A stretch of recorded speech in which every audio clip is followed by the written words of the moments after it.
Hello everybody, कक्षा 9 गणित में आपका स्वागत है। आज हम यूक्लिड की 5वीं अभिधारणा के समतुल्य रूपांतरण देखेंगे। आज ये 37वां दिन, फटाफट से स्टार्ट करेंगे।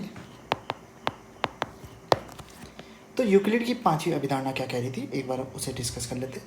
यूक्लिड की 5वीं अभिधारणा कह रही है, यदि दो रेखाओं पर, ठीक है, तीसरी रेखा इस प्रकार प्रतिच्छेद करे कि जो अंतःकोण बने आपके, मान लो 1 है, यहाँ पर 2 है, तो एंगल 1 प्लस एंगल 2 आपका 180 डिग्री से क्या हो, छोटा हो। ठीक है, मतलब दो समकोणों के योग से छोटा हो।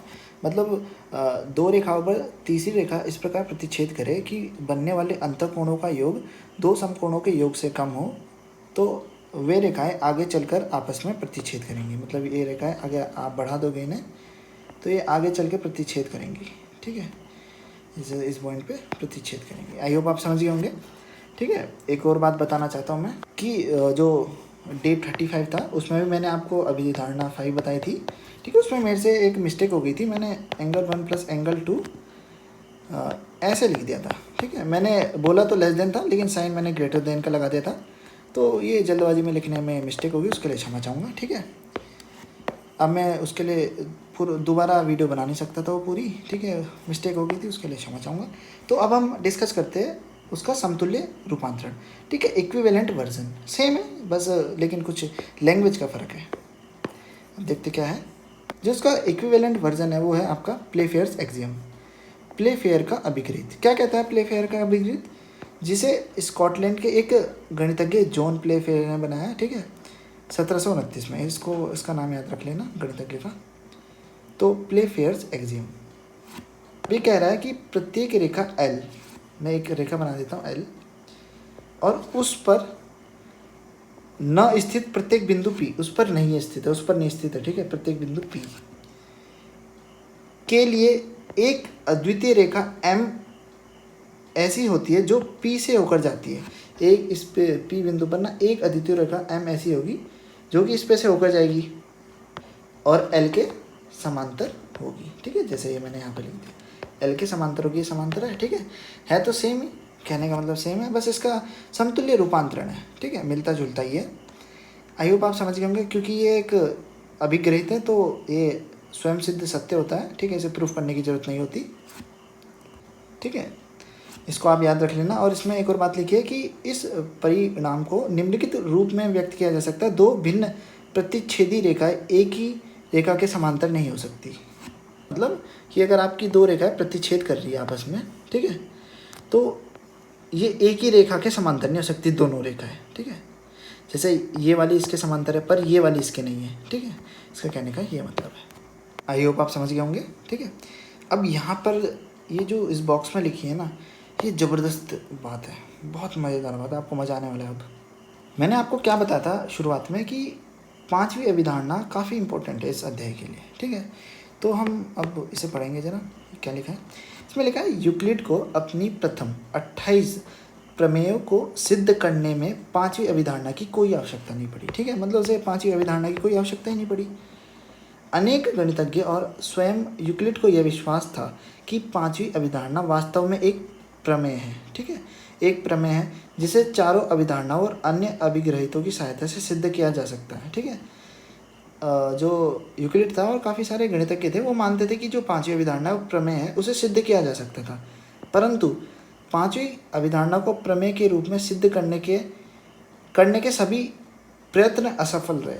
ठीक है, मैंने आपको क्या बताया कि अगर कोई कथन उसे हम सिद्ध कर देते हैं तो प्रमेय बन जाता है। मैंने आपको बताया था, आपको मैंने समझाया कि कैसे कथनों पर पूरी गणित का निर्माण हो जाता है, मैंने आपको समझाया था। ठीक है, तो मतलब लोगों ने काफ़ी प्रयास किए कि हम 5वीं अभिधारणा को सिद्ध कर देंगे, लेकिन कर नहीं पाए। अब आगे क्या लिखा? परंतु इन प्रयत्नों के कारण एक महत्वपूर्ण उपलब्धि यह हुई, यह उपलब्धि अनेक अन्य ज्यामितियों की रचनाएं रही। ठीक है, मतलब इन्हें प्रूफ करते हुए, प्रूफ तो नहीं कर पाए लेकिन काफ़ी एक्स्ट्रा नॉलेज जान पाए। वो क्या? ये ज्यामितीय रचनाएं, ऐसी रचनाएं पाई उन्होंने जो यूक्लिडीय ज्यामितीय रचनाओं से भिन्न थी। यहाँ लिखा है यूक्लिडियन ज्योमेट्री। ठीक है, इससे काफ़ी भिन्न थी। ठीक है, इन्हें बोला जाता अयूक्लिडीय ज्यामितियाँ या नॉन यूक्लिडियन ज्योमेट्रीज। ठीक है। अब क्या लिखा है कि इन ज्यामितियों की रचना को विचारों के इतिहास में एक मील का पत्थर माना जाता है, क्योंकि तब तक प्रत्येक व्यक्ति यह विश्वास करता था कि यूक्लिड की ज्यामिति ही एकमात्र ज्यामिति है और संपूर्ण विश्व यूक्लिडी है। मैंने आपको बताया कि यूक्लिड ने क्या करा था कि जो भी नॉलेज थी उसको इकट्ठा कर दिया था, उस समय की सारी ज्योमेट्री की नॉलेज को इकट्ठा कर दिया था उसने। तो उस समय हर एक व्यक्ति यह मानता था कि यूक्लिड ही आपका क्या है, यूक्लिड की ज्योमेट्री मतलब एकमात्र यूक्लिड की ज्योमेट्री है, और कोई ज्योमेट्री है ही नहीं इस दुनिया में। ठीक है। जिस विश्व में हम रह रहे हैं उसकी ज्यामिति को अब अयूक्लिडीय ज्यामिति दर्शाया जा चुका है। ठीक है। वास्तव में यह गोलाकार ज्यामिति स्फेरिकल ज्योमेट्री कहलाती है। गोलाकार ज्यामिति, गोलाकार मतलब एक गोला, ठीक है। मैं देखो अभी एक और बात समझा देता हूँ मैं आपको ना, गोला और वृत्त में अंतर होता है, ठीक है। आप कहीं कंफ्यूज हो जाओ। देखो वृत्त होता है आपका 2 डायमेंशन 2D, मैंने आपको समझा दिया है 2D 1D और 3D क्या होता है। और जो गोला होता है ना आपका स्फेयर, वो आपका 3 डायमेंशन होता है। अब देखो मैं इससे 3 डायमेंशन ऑब्जेक्ट बना सकता हूँ, शायद मैं इसमें 3 डायमेंशन ऑब्जेक्ट ना बना पाऊँ, लेकिन गोला आपका 3 डायमेंशन ऑब्जेक्ट होता है। ठीक है। आपको बस इतना पता होना चाहिए, गोला क्या होता है, 3 डायमेंशन ऑब्जेक्ट। 2D को आप छू नहीं सकते, 3D को आप छू सकते हो। ठीक है। जैसे आपकी बॉल हो गई क्रिकेट खेलने वाली, वो आपका गोला है एक। ठीक है। अब आगे पढ़ते हैं। गोलाकार ज्यामिति में रेखाएं सीधी रेखाएं नहीं होती, ये रेखाएं दीर्घ वृत्तों जो कि गोले और उसके केंद्र से होकर जाने वाले तलों को ऐसे छोड़ो के भाग होती है। देखो दीर्घ वृत्त अपने आप में एक बहुत बड़ा कॉन्सेप्ट है। ठीक है। आने वाली क्लासेस में पढ़ेंगे। ठीक है।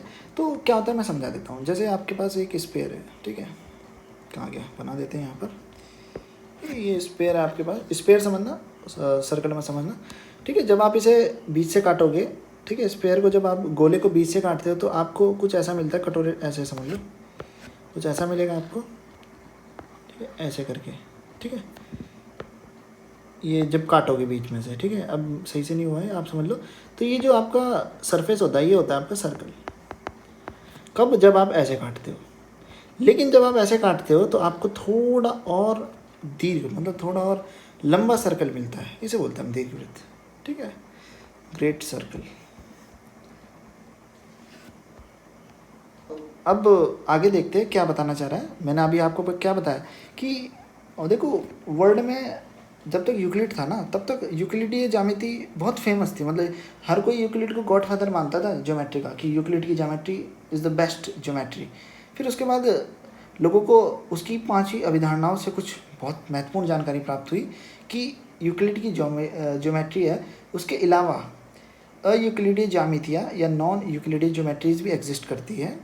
और फिर बस मज़े आ गए उनके, उन्हें तो एक कारण चाहिए था, बस उन्होंने उस पर रिसर्च मारनी शुरू करी। आगे और पढ़ेंगे हम, पहले अब देख लेते ज़रा क्या कहना चाह रहा है। आकृति 5.12 में रेखाएं AN और BN जो एक गोले के दीर्घ वृत्तों के भाग हैं। ठीक है। अब देखो ये कह रहा है कि ये वाली रेखाएं AN और BN, ठीक है, मैंने आपको बताया कि दीर्घ वृत्त ऐसे करके बना होगा, ये कुछ ऐसे करके, और BN भी ऐसे करके बना होगा। ठीक है। तो आई होप आप समझ गए होंगे मेरे कहने का मतलब। कहाँ जा रहा, देखो ये दोनों एक ही रेखा AB पर लंब है। ठीक है। रेखा कौन सी है? AB। ये रेखा है आपकी, ठीक है, इस AB पर लंब है। यद्यपि रेखा AB एक ही और अंतः कोणों का योग 2 समकोणों से कम नहीं है वास्तव में। साथ ही ध्यान दीजिए कि त्रिभुज ABC 180 से अधिक है। ठीक है। देखो ये क्या कहना चाह रहा है कुल मिला के, ये कहना चाह रहा है कि यूक्लिड की जो ज्योमेट्री थी वो केवल सरफेस, एक तल या प्लेन पर बनी आकृतियों के लिए ही मान्य थी। वक्र पृष्ठों में यह असफल रहती थी। ठीक है।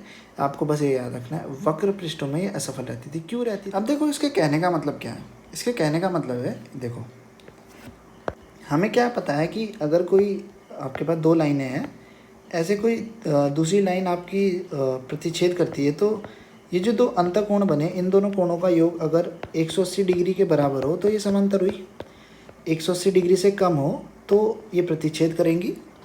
ठीक है। ये अभी तक हमें पता चला। ठीक है। अब हमने जब वक्र पृष्ठ को देखा, एक दीर्घवृत्त लिया, उस पर रेखाएं देखी हमने ए एन बी एन, ठीक है। तो हमें पता चला कि ये देखो ए एन और बी एन आपका लंब था ए बी पर, इस ए बी पर क्या था, लंब 90 प्लस 90 मतलब 180 डिग्री। तो 180 डिग्री था, तो ये आगे जाकर एक दूसरे को प्रतिच्छेद या टच नहीं करनी थी, लेकिन ये आगे जाकर एक बिंदु पर मिलती प्रतीत हुई। तो इससे क्या पता चला कि जो यूक्लिडीय ज्यामिति है वो एक तल में बनी आकृति के लिए मान्य थी, वक्र पृष्ठों पर यह असफल हुई, ठीक है। और एक और बात पता चली कि ये जो त्रिभुज एन ए बी है आपका, एन ए बी, ठीक है, देखो ये 90 है, ये 90 है। मैं एक बार मिटा देता हूँ।